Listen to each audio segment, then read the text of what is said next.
Alors, une correspondance classée très urgente est signée le 28 mars 2025 par le ministre de l'Habitat et du Développement urbain, relayée par le périodique Direct Info, semble donner injonction au maire de la ville de Yaoundé de signer et de notifier sans délai l'ordre de service de démarrage des prestations de l'entreprise Isacam pour les marchés signés par la communauté urbaine de Yaoundé depuis le 3 mars 2025, concernant notamment les arrondissements de Yaoundé 1, 2, 3, 4, 5 et 7. Le maire de la ville, cette semaine, a donné un point de presse mettant en lumière des désaccords avec le ministre de l'Habitat. Bien que le travail soit fait, professeur, est-ce que tout cela nous amène à penser que le processus de transformation qui est enclenché, il va donner des résultats? Mais écoutez, laissez-moi d'abord m'indigner de ce que nous sommes en 2025. C'est une année chargée en compétition politique. Nous avons une élection présidentielle cette année, nous avons également des élections régionales. Mais c'est quand même cette année, depuis de toute façon l'année dernière, que la capitale politique et celle économique du Cameroun se retrouvent dans une insalubrité totale. Et vous m'excuserez de penser que ce communiqué du ministre en charge de la ville, pour parler simplement, relève d'une certaine gesticulation administrative qui est absolument inefficace.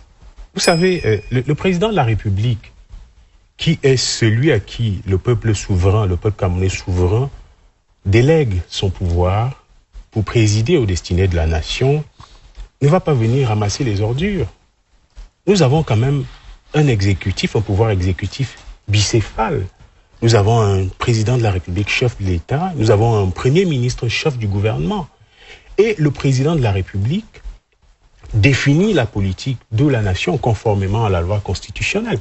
Et ce n'est pas le président de la République qui met en œuvre les orientations qu'il définit, la politique publique globale qu'il définit. C'est le gouvernement. Qu'est-ce que le président cherche là? Mais justement, c'est le ministre de l'Habitat qui demande instamment au maire de la ville de pouvoir assainir la ville. Mais c'est ce que le ministre de l'Habitat fait, c'est plutôt le rôle des organisations de la société civile de dénoncer la malgouvernance, notamment en matière de ramassage des ordures. C'est incroyable ce que nous vivons.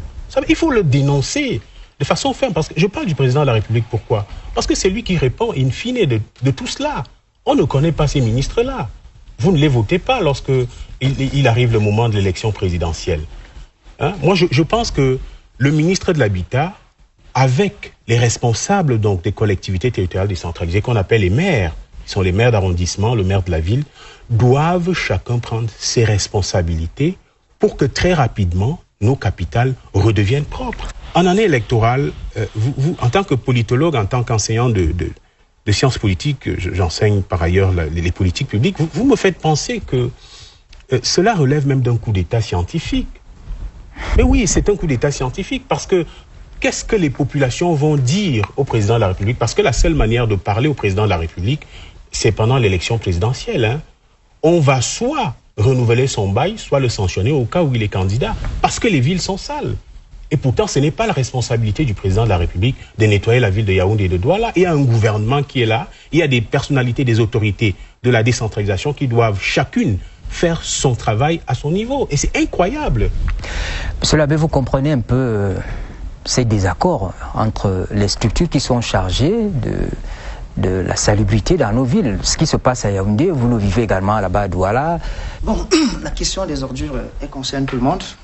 Même à l'intérieur de l'église, souvent le dimanche, on se demande comment on fait pour avoir autant d'ordures à la fin d'une messe quand on balaye l'église. Donc, la croissance rapide de la population, la gestion calamiteuse des déchets, que ce soit par les sociétés en charge ou alors l'individu que je suis, ou encore la faible capacité d'aménagement urbain, ça c'est les pouvoirs publics. Nous sommes plongés aujourd'hui dans ce qu'il convient d'appeler la crise des ordures, la prolifération anarchique des ordures, qui est en train de faire naître la querelle autour des ordures entre ceux qui ont la charge première de nettoyer les villes. Et ce n'est pas par une simple note qu'on va réussir à rendre les villes propres. Si nous sommes 30 millions de Camerounais aujourd'hui, et que chaque individu peut produire en moyenne par journée un demi-kilogramme d'ordures, donc on a environ 15 millions de kilogrammes d'ordures que nous produisons chaque jour. Et il faut qu'on réfléchisse quoi faire, où mettre ces ordures-là. Ce qu'on remarque, c'est que au niveau des cités urbaines, on a essayé, les autorités ont essayé d'aménager quelques points vers les routes et tout, mais on ne produit pas que les ordures à côté des routes. Il y en a qui habitent les bas-fonds, il n'y a pas de voies d'accès dans ces quartiers, et même les camions de la société Isacam ne parviennent pas à arriver là-bas. Aujourd'hui, pour un élève, par exemple, se lever le matin, avant d'aller à l'école, et vider la poubelle devient un problème. Il peut parcourir 1,5 km pour arriver là où il y a un point de dépôt des ordures. Donc, c'est un problème qui est général. L'autre chose, c'est qu'il y a vraiment une mauvaise gestion des ordures. Nous tous, peut-être qui sommes sortis du pays, nous savons qu'on ne met pas tous les ordures au même endroit. Quand on voyait les poubelles qui sont déposées par les bacs, par Isacam, c'est un bac unique, là où on jette tout. Le résultat des courses, il y a un mélange total entre les ordures, j'allais dire, solides et peut-être ceux qui peuvent être recyclés. J'ai le regard du prêtre sur la société, donc quand je vois les choses, je peux poser mon analyse dessus. À mon sens, les ordures que je vois pour avoir les yeux du prophète Joël ou Amos, pour moi, c'est les ordures que je vois dans les villes. Douala et Yaoundé sont prophétiques. Dans ce sens qu'elles traduisent une gouvernance ordurière qui n'arrive pas à se coordonner. C'est ce que ça traduit à l'extérieur. Oui, c'est vrai, si vous permettez, pour embrayer par rapport à ce que le professeur a dit tout à l'heure, sur la probabilité d'un coup d'État scientifique, c'est justement ça. Nous sommes à une année électorale. Comment comprendre que pendant que dans d'autres pays, je ne sais pas trop, le Sénégal... Mais est-ce que ce n'est pas excessif? Le vote du président de la République, je vais continuer, le vote du président de la République ne se fera pas seulement à Yaoundé et Douala. Les électeurs, c'est ailleurs. Si vous pensez que par un coup d'État, parce que vous salissez Yaoundé, vous salissez Douala, vous allez faire tomber celui qui doit être élu ou pas, je ne sais pas. Oui, mais c'est déjà un problème parce que ailleurs on parlait des satellites, on parlait de la haute médecine, on parlait des TGV, on parlait des métros. Nous sommes en Afrique, mais nous sommes encore en train de parler de la gestion des ordures ménagères. C'est un réel problème. Dans un État comme le nôtre, on sait également que dans ces pays, toute la matière grise de cette république la plus importante, n'est-ce pas, se trouve dans les pouvoirs de décision. Comment comprendre que, avec toutes ces compétences, qu'on soit encore en train de réfléchir sur comment nous devons gérer les ordures ménagères? C'est ça tout le problème. Vous pouvez pas dire que parce que Yaoundé est sale, les gens vont voter le président. Parce que Yaoundé d'abord, c'est le visage de ce pays. Je voulais juste ajouter à ce que le prof a dit, parce que je suis au courant que le Premier ministre a fait des réunions avec les maires de Yaoundé. Mais jusqu'à aujourd'hui, là, il faut que le président... Ils se sont exécutés. Oui, donc c'est... Et comment on explique ça? Vous savez, excusez-moi Christian de prendre votre temps de parole. Il faut faire très attention. Ce que l'abbé Étienne Bakaba vient de dire est très grave. Hein, très grave, c'est très sensible ce qu'il a dit. Mais je vous dis que lorsqu'on parle de ces autorités gouvernementales, je parle des ministres, des autorités de la décentralisation, on n'est pas loin de ce qu'il a pensé, de son regard prophétique. C'est-à-dire qu'on ne peut pas être dans une ville. J'espère que, et vous savez, vous êtes un journaliste politique bien informé, je vous rappelle que Yaoundé et Douala, c'est au moins 6 millions d'habitants. Vous voulez que je vous rappelle le fichier électoral actuel? Il est d'environ 7 millions. Nous avons actuellement 7 millions d'inscrits. Donc faites attention avec les villes de Yaoundé et Douala. À elles, toutes seules, elles ont une population d'environ 6 voire 7 millions d'habitants. En fait, ma question était de savoir... ma question était de savoir comment ça se gère bien ailleurs. Et nous avons des difficultés pour Yaoundé et Douala. C'est pas seulement le fait de la population. C'est pour cela que moi je pense que mon hypothèse peut ne pas être bonne. Moi je vous dis, moi je pense à un coup d'État scientifique et que parce que c'est le président Paul Biya, parce qu'il s'agit de lui, c'est lui qui répond des Camerounais. Les ministres là ne répondent pas.